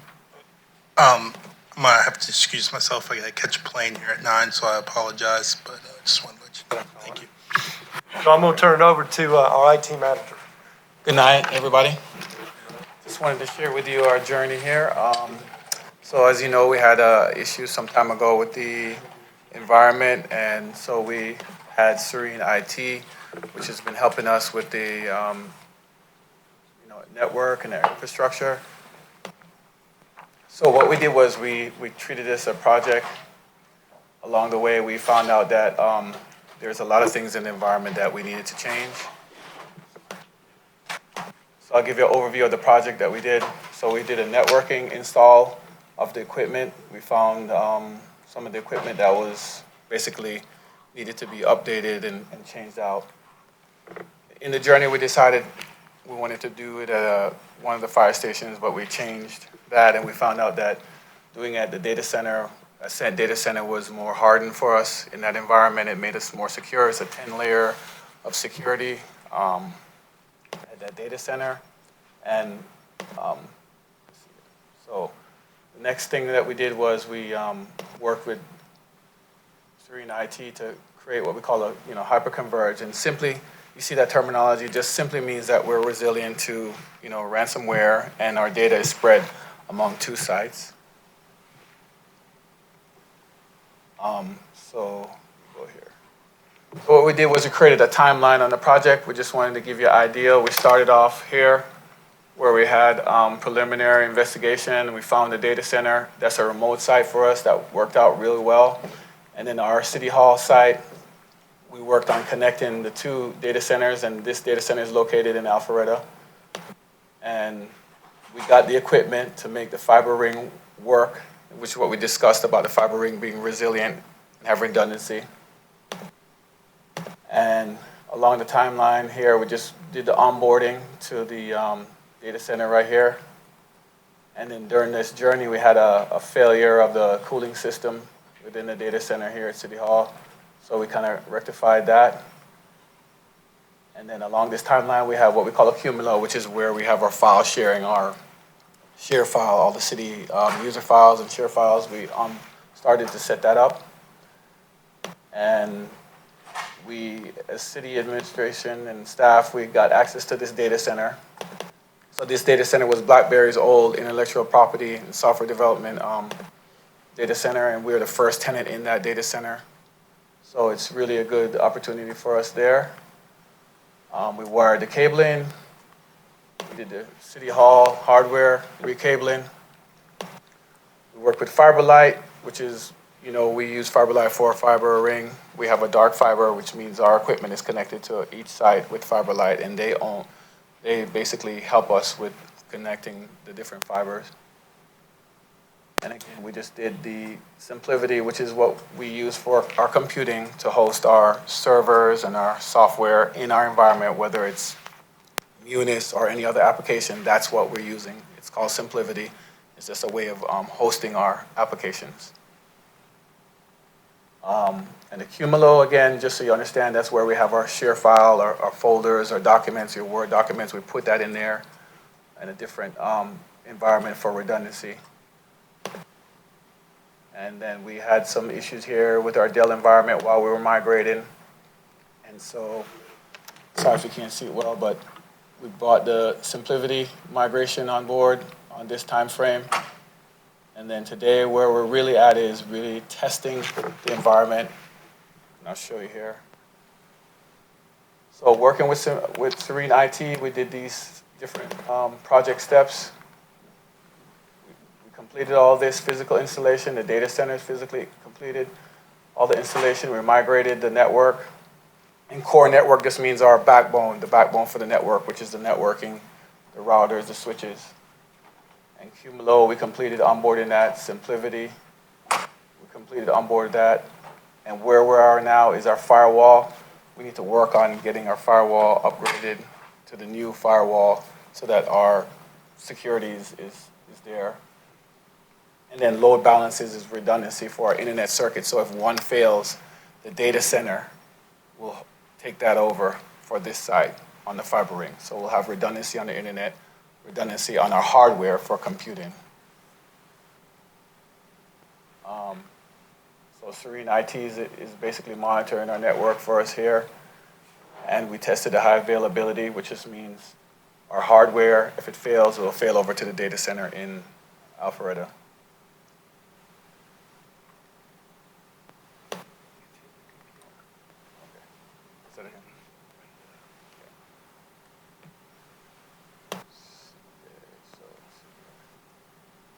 So basically, we have a 100 gig fiber ring from here to Alpharetta, and we did that. HA just means high availability. We're 100% on that, working in that environment. And we also have a failover on our 10 gig ring. We tested that and validated that. Okay, so this is what we discovered on our network. We have over 100 networking devices, and we realized that there's a lot of inefficiencies that we had, and we had to program the switches to make it more efficient. So Serena IT did that for us as a courtesy. It would have probably cost us about $60,000 to do that, but they did it as a courtesy to help us out in our environment, and they helped us reprogram the inefficiencies on the switches. A lot of it, what happened with us is that from over the years, we had different vendors come in and implement it, but they didn't have a holistic approach to the whole environment. So that's what we were able to do with Serena IT and IT staff. We looked at the whole network, and we were able to program it and configure our switches right now that we have presently to be more efficiently on a software level. So including the switches that we got for our network backbone, we were able to program those to work with what we have at all our remote sites. So we do have some work to do in terms of our older switches. Eventually, we need to upgrade them to go ahead with best practices. Best practices is basically 3 to 4 years to change out your network switches and certain devices on the network. Just to kind of give you a feedback on what's going on now and what's next for Roswell is my network administrator, Mark Crawford, said that right now the network is running like a Rolls Royce. It's smooth and it's stable. And so that's just so you feel assurance that the network is running good and it's stable. And we got feedback from our utility billing, financial services representative, Amanda. She said that she came in at 6 a.m. and she would, to start the monthly bill run. And it usually would take her, anywhere from 8 to 10 hours. Sometimes it would take, even a day or 2 days to do it. And that whole process for her took 2 hours after implementing the environment. So that's good feedback from her, and getting everything for our citizens to have their bills and to have everything in place. Just wanted to give you that feedback that it is working, the environment is stable, and we're working towards keeping it that way. Just so you know, we're working on developing a strategic plan. So future projects and initiatives will be aligned with the plan for IT. So all our projects will be strategically planned, and we'll have that plan a part of what we're doing in projects. Each project will be a part of that strategic plan. And like I said, we still need to upgrade and still need to consolidate, older networking devices.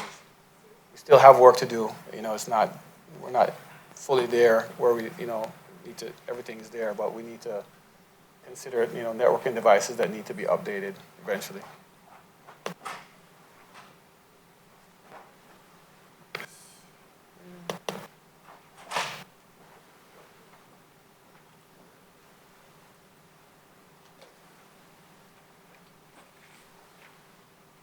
So just real quick, we had an outage with Windstream and AT&T, and we've been working to try to figure out what happened, what caused it, what is the root cause. I've been working with them back and forth, why this happened. So long story short, what we found out is that Windstream is changing from, the cabling that they're using is just regular copper cable to fiber cable, and somehow they made a order to change that to the new fiber, and then they disconnected it at the same time. So what they did was they put in an order to disconnect it, and then AT&T, which is the ILEC, which means simply they own the line at the end point where we are at City Hall, or most sites, AT&T has that last mile where they own that actual cabling.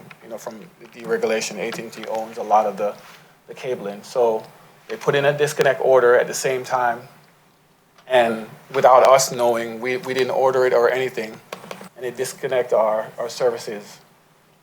So right now, the restitution for Windstream, what they're going to do for us is to give us credit for the outage and give us goodwill credit for the 1 month of billing. So we are working with a consultant to see what we can do to have redundancy and architecture for our phone system to have a redundancy failover if there's ever an issue like that again. And we are working with them as well to see if we can get off of Windstream or whatever we can do to make it, work with whatever vendor that's there, whether it's AT&T, Verizon, whoever it is, to make us have a stable environment and not have this again. Thanks, Maurice. Council have any questions of Questions, anything? Maurice or Mr. Fisher? I'm not certain that I have questions, but it seems like Windstream came up a little short in what they're offering us for our inconvenience. This is Roswell City Hall, Yes, I agree.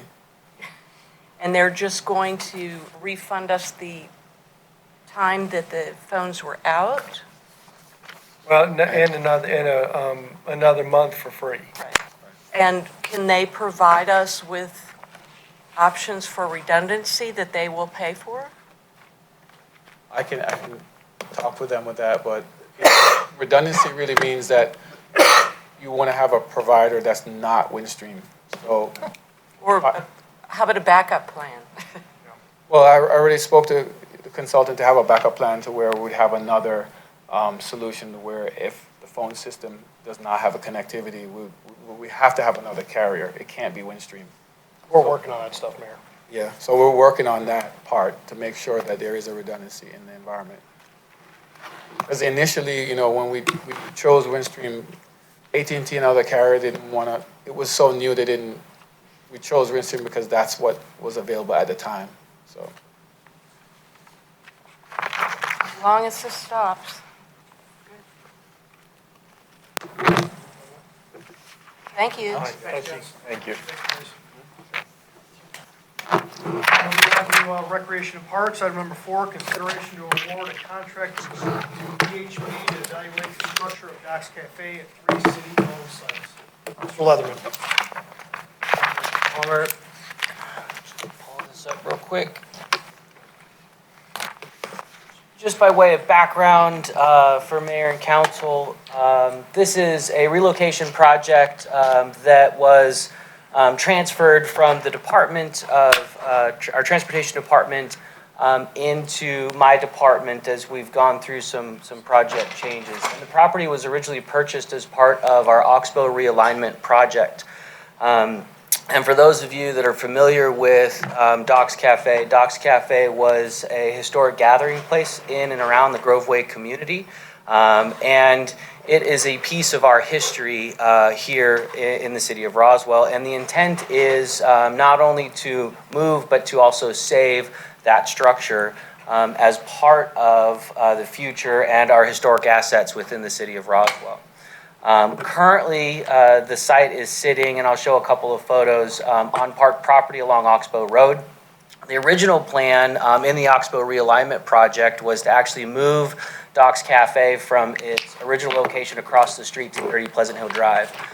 During the move process, it was determined by our contractors that structure could not be moved just based on the slope of the hillside and how that home would potentially sit at that future location. And so as an alternative, we moved the structure down the street, placed it on a temporary foundation at Oxbow Linear Park, and that's the structure there, as we started to work through plans on where it could potentially land in the future.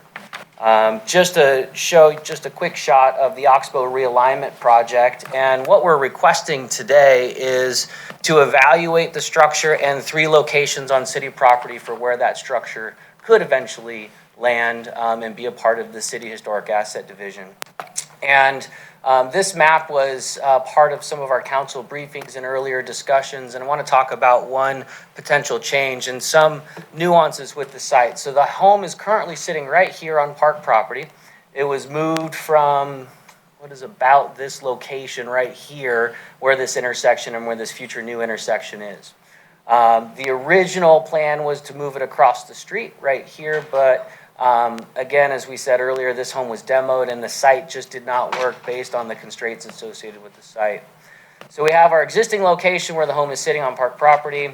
we have two future-owned sites. One is known kind of as the Kudzu Pit. This is right behind the gas station. This will be future city-owned property.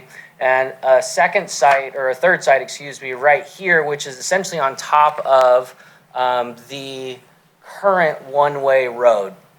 And we've been looking at this property for quite some time. I've been working with Department of Transportation on the planning structure. And our concern and the change that I've made in this presentation since some of my council briefings is actually to drop this site and add an alternative third site for consideration in our evaluation. And what our evaluation is going to do in this contract that we're requesting is to look at three sites. This site here, and a site that I'll show you here in a moment, to understand what the site constraints are, what the cost is to move the structure to one of those three locations, what the site prep would be in order to move that structure to that location, and anything that we need to worry about as far as the home itself in the transportation process of moving it, if that's the final solution, from this location to an alternative site. And right now, as the third site, what we're looking at is a location right here at Waller Park. And so the original site here, which is on top of the one-way road, what's happening is there's about a 10% slope, cross slope right here in this location. And there's some drainage here in this space. And what we realized in looking at this is that it's really not viable, we believe, to look at this site for future because of the parking constraints associated with the property.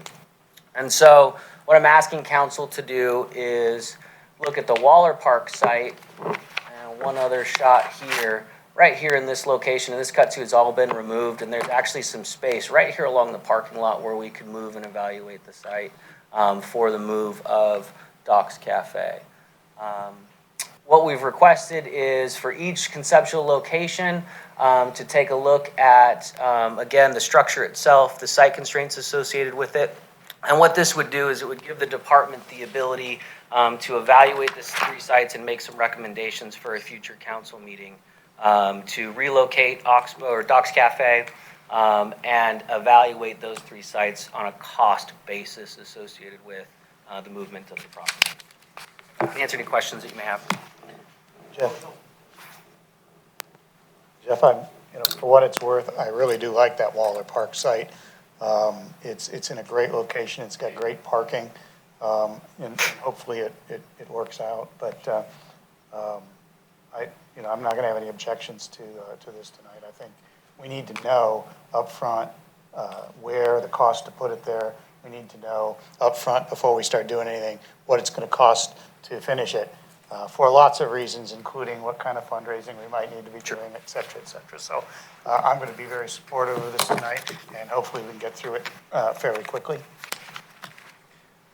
Thank you, Councilmember Jasser. I think this is an important decision because not only do we have what is now a city asset, and we're locating it on city property, and I envision this to be part of our historic tours. And we do have a lot of interest in fundraising. The churches are interested, the Groveway community is interested. And what I like about the Waller Park area, for all the reasons you mentioned, but also the fact that it pulls it closer into the Groveway community. Yep.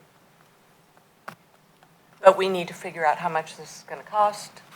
And, because where it's sitting right now, we don't have to move it. But the other two sites, we would have to move it.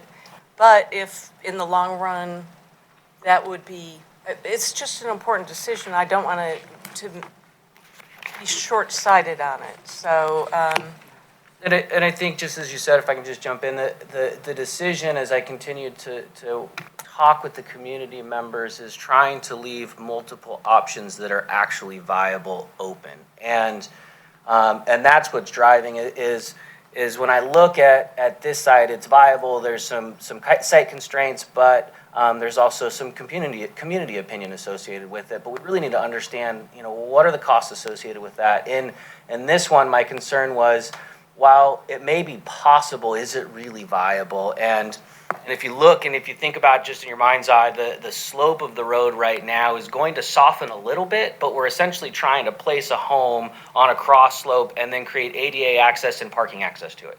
And that's what's really driving kind of dropping that site and saying, you know, the constraints associated with it, we're better off looking at some alternative locations, and that's where the Waller Park came from, is how do we continue to try to find appropriate solutions that are viable from a variety of angles. So I think that it's a good idea to evaluate the structure on the 3 city-owned sites.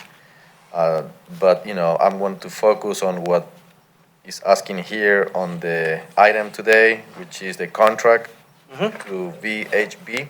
Yep. My first question will be, do we have a bid on this project? So what we did is we used an on-call contractor that has already been bid through the procurement process and tagged that on. This is a Department of Transportation contractor. And so we worked with them under their existing pricing structure to come up with this scope of work and price point. Okay, and my second is, I got into the numbers, and how many square foot is this house? We believe about 1,000 square feet. 1,000 square feet, okay. So I go here to page 75 of the packet, and I see site analysis report, $21,000. Miscellaneous services, $19,000. I would like to understand better these numbers on 1,000 square foot structure on 3 sites, on sites that seems like we've been already identifying them. So I would like to know how many hours as a consultant they including here, and how do we come to $40,000? So the site analysis includes proximity to the community, parking, utility location, stormwater, grading, pedestrian improvements, transportation improvements, potential threats to each location, and then conceptual level cost estimates for actual site development should we decide to move the structure to that location. So that's included in the site work itself and the site evaluation. When we look at miscellaneous services, each site's going to be a little bit different in what the constraints are and what the opportunities are. For example, this location right here is in some already existing and known drainage areas. And so that's going to be different than the site here, which is up on higher property and not in drainage. And so the miscellaneous allows us to increase the scope at different sites based on the constraints, and that could include some geotechnical analysis, some surveys that may need to be done, or any environmental studies on a very kind of high level to understand, are there other constraints that are not discovered in just that pure site analysis that will be consistent for all 3 homes. So it does give us some flexibility on a site-by-site basis to understand what those issues are. I'll give you another example. As we look at the Waller Park location, it's very difficult to see here because it's covered right now, but there are some drainage infrastructure facilities that run through here and kind of behind our concession facilities there, and then kind of down and around the corner. And so those would need to be evaluated if we were to look at this location, the impacts associated with that drainage that's different than the other 3 locations. And so that's where the miscellaneous services come from, in that it's not consistent on all 3 locations what services may need to be required. Okay, and do we know how many hours they quoted? I'd have to go back and look and see. There's an hourly rate that they use that's set in the contract that then drove the time and materials quote. In this case, it's kind of difficult. They put a range based on what we know about the site conditions right now, but it's not something that is necessarily cut and dry until in some cases we actually get onto the site and into the project. And I'll give you another example. In this case here, we'll also be looking at the future conditions of the not yet constructed plans. And so we can do some site analysis, but then we're also going to have to do some construction document analysis to understand what's happening with the future drainage plan there. Thank you. Without objection, motion to move it forward to the agenda, next council agenda. Motion to approve moving forward. by Councilmember Tizer, seconded by the mayor. Any further discussion, questions? All in favor, please raise your hands. Unanimous, thank you. Thanks, Jeff. Yep. Under community development, item number 5, consideration for the mayor or city administrator to sign an agreement with Roswell, Inc. to serve as project manager for the completion of the urban redevelopment plan and opportunity zone application in an amount not to exceed $30,000. Okay. As most of you may or may not know, the Opportunity Zone expires at the end of December in 2020. There is no extension of the Opportunity Zone. What the city has to do is to reapply. So one of the components of the application package is an urban redevelopment plan. The city currently has an urban redevelopment plan that was used for the initial Opportunity Zone 10 years ago. That plan has to be updated. And in the interest of time, in the interest of cutting down on redundancy and costs, I'm proposing that the Opportunity Zone, this effort, be managed through Roswell, Inc. I want to be clear that the urban redevelopment plan is for this purpose. There are other urban redevelopment plans that do look at density and land use and zoning and those type of things. But for this purpose, it does not. What the urban redevelopment plan is analyze the area that qualifies the city to even apply for the Opportunity Zone in terms of how best to revitalize those areas through job creation. And that's what the Opportunity Zone, the State Opportunity Zone, is a job creation program. So the proposal would be for an agreement or a contract with Roswell, Inc. to serve as project manager for the development of the update of the urban redevelopment plan, the Opportunity Zone application package, again, in the amount not to exceed $30,000, which would be a savings of approximately $70,000, because in this past budget, $100,000 was budgeted for this item. It will also be structured such that Roswell, Inc. would pay the consultant, and the city would then reimburse Roswell, Inc. There is it's not a policy document. It's not a document that steers one way or the other. It's strictly based on the facts of the property. And I'm looking at this as a way to be a little bit more strategic, because when we first applied for the Opportunity Zone, we were probably like the second or third community. So the Opportunity Zone that we have currently is much larger than we would get if asking the second go round. They are a little more seasoned. They're a little more aware of what they're looking for. There's a lot more competition, and so it's important to be more strategic in putting this together and to move it forward so we can get it into DCA for their consideration. That's my request.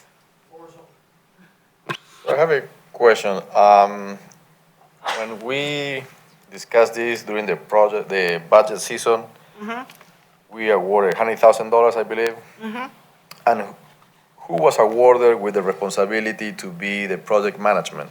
Can you refresh our memory? I mean, it's in the Community Development Department. We didn't assign specifically a project manager, but given that I'm probably the only person that's in the department at this time that does this type of thing, I would still be involved, because the urban redevelopment, the plan has to be approved by city council, so it has to come before council.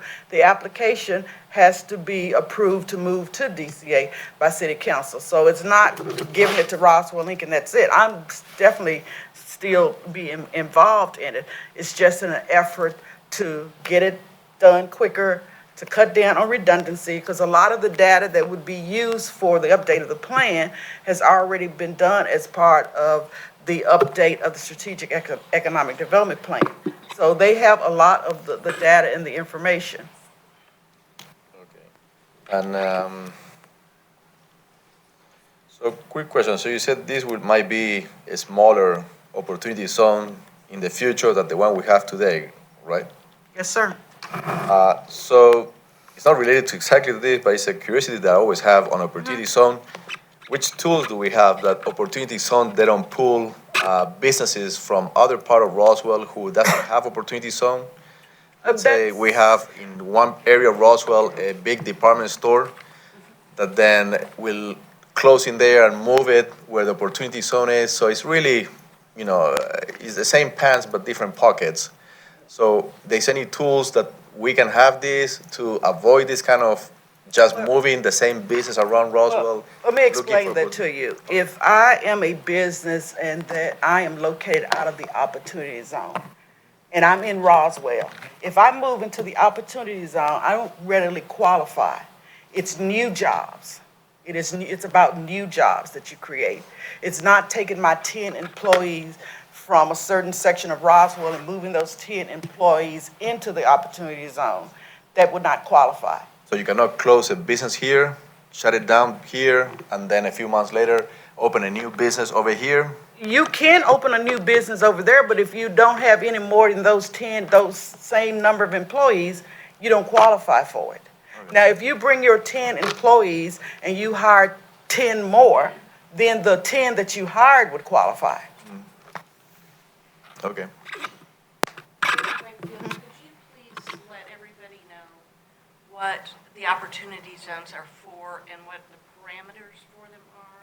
And I think that'll answer some of Councilmember Scott's questions. The Opportunity Zone is a job creation program that was established by the state probably about 12 years ago.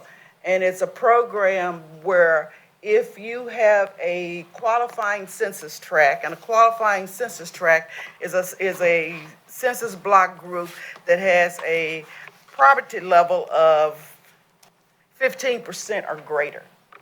And Roswell, which at the time when it was brought to us, felt that was a good thing because we could take advantage of the program. It is a program whereby if you are a business that's located in that zone and you create 2 or more jobs, you have to create the first employee does not qualify, 2 or more jobs, then you have an income tax break that's on your state income tax of $3,500, and that is good for 5 years. So it's basically like money in the pocket of the businesses that they can take and reimburse into their business. We've been successful with a lot of big corporations that have taken advantage of the opportunity zone, such as GM.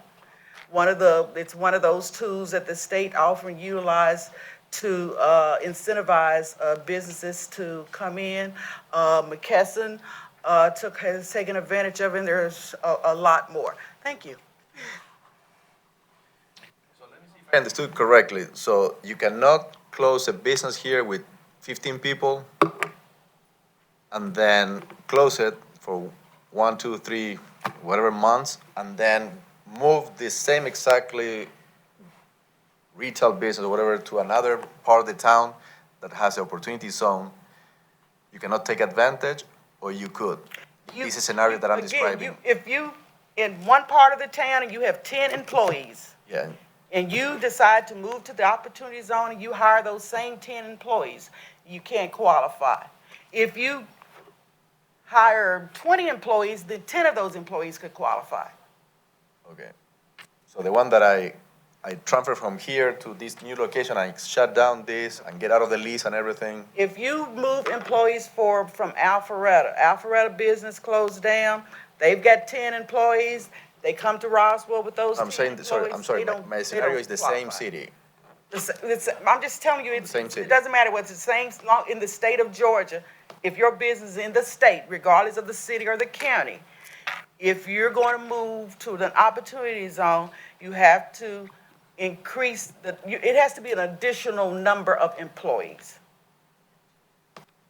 Okay. You can't, I say I'm going to take those 10 from Alpharetta or 10 from up the street in Roswell and move them to the opportunity zone and take advantage of the opportunity zone.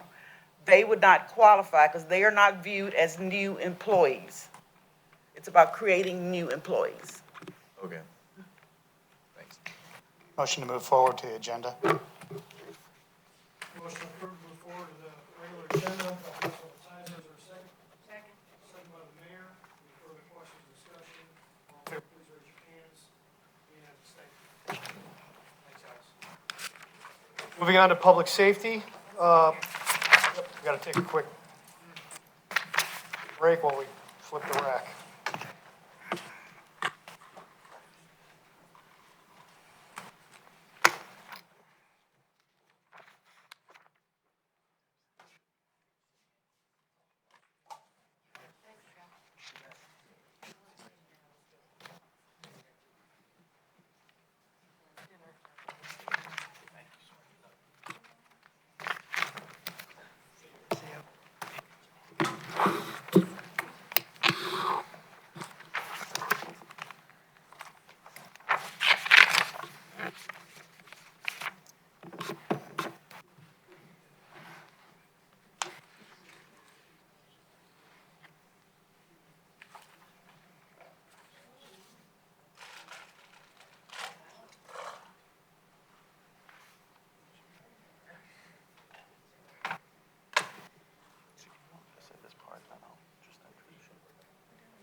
Okay, we're going to move on to the Public Safety and Public Works Committee meeting. For December 10th, 2019, first item on this agenda is the approval of the minutes of the Public Safety and Public Works Committee meeting for November 12th, 2019. Is there a motion? Move to approve. Motion to approve the minutes by the mayor. Is there a second? Second by Councilmember Palermo. Any discussion? All in favor, please raise your hands. Unanimous. And just for the record, Councilmember Tizer is out of the room. Moving on to Public Safety Police. Item number 2, consideration to award a contract to Croft for a site selection study for the E911 Center in an amount not to exceed $75,000. Chief? Good evening, Mayor, City Council. This item to award a contract to Croft for a site selection study for the E911 Communications Center in the amount not to exceed $75,000.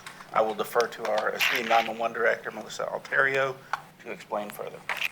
Good evening. Thank you. So the background on this is that we submitted an RFQ, a request for design qualifications for a vendor back in May 31st, 2019. So by July, we received 10 submittals, 3 of which were deemed non-responsive because of the non-compliance of the pass-fail criteria. The evaluation committee met and scored the proposals accordingly, and we came up with the recommendation to award the design proposal to Croft, who's the highest ranking responsible and responsive offer. So what we're requesting now, and we have set aside $550,000 in the budget for the entire design plan. However, we're requesting that you award the agreement to Croft and also release $75,000 of that design fund to bring Croft in to assist us with site selection study. So I absolutely support the public benefit of the new 911 center. So I'm absolutely supportive of that. I guess just help me understand the value in exactly what this firm would be doing for that $75,000. I just obviously I know what site selection is, in which case, it's a pretty, 42 square miles. It's not a gigantic area for searching. So help me understand the additional value that they provide. So site selection isn't just choosing a location. It's because we have to construct a 911 center, emergency operations center by federal regulatory standards that we're asking Croft, the subject matter experts, to not just design the building, but to come in and assist us in choosing the proper location and assuring geospatial needs are met, topography needs are met, and whether, like, certain space off the road, because there are federal standards that require the building to be built a certain distance off the road, parking, public access, all that is going to assist us with the site selection and to ensure that we are meeting those federal standards. And it was put in the RFQ to do that.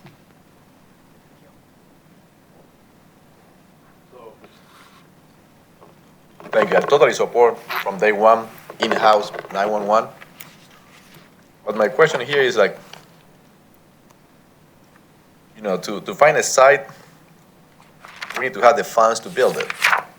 Because finding a site without having the funds to build it is like, it's just a waste of money. So the question, two questions. One, it being said that they recommend to have the 911 separate from any other public building.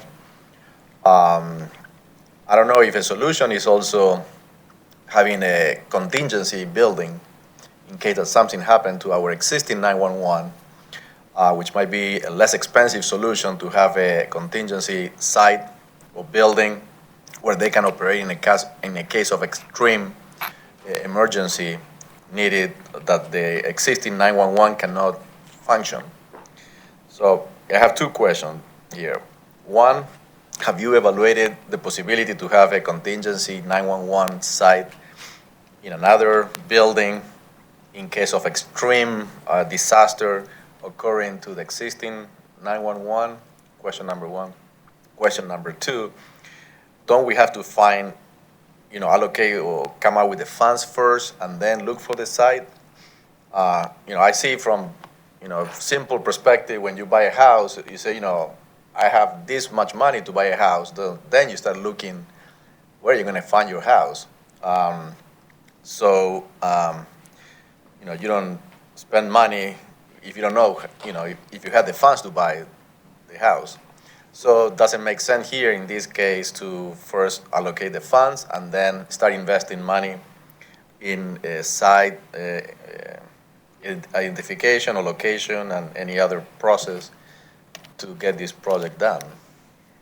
So to answer your first question, we have considered a contingency building or a backup center. However, the cost would be very similar because a 911 center, emergency operations center, and a emergency communications center must be constructed under certain standards. It has to be a hardened building. We have to be protected. It's a critical facility. And so whether or not that is the existing or a new 911 center or the existing place, the existing 911 center is not a hardened building. We are vulnerable in that existing space. And those are the things that honestly keep me awake at night because of the vulnerability. If we have a significant weather event that comes through here in Roswell, our job is to protect the citizens of the city of Roswell. But if we have to evacuate, we're talking time constraints here, and that's going to affect public safety. So that is part of the reasons why a critical communications facility is required to be a hardened building. And so if we spend the money on a new 911 center or spend the money constructing a backup center or a contingency building, the cost is going to be very similar because it still needs to be constructed under certain standards. So for the second question, I hope that answered your first question. Yeah. Okay. So for the second question, our plan was, and we have been discussing this with our first consultant in 2016, had identified the need for a new facility. And so we went before council and requested the design money this past year in the amount of $550,000, which the purchasing manager advised me is that's what's necessary, about 10% of the overall proposed price. So we do have a placeholder in next year's budget for the total amount. And what our plan was to go back before council once Croft, the chosen vendor, designs the facility and lets us know how much it's actually going to cost, and go back before council and request the funding. That entirely answered your question.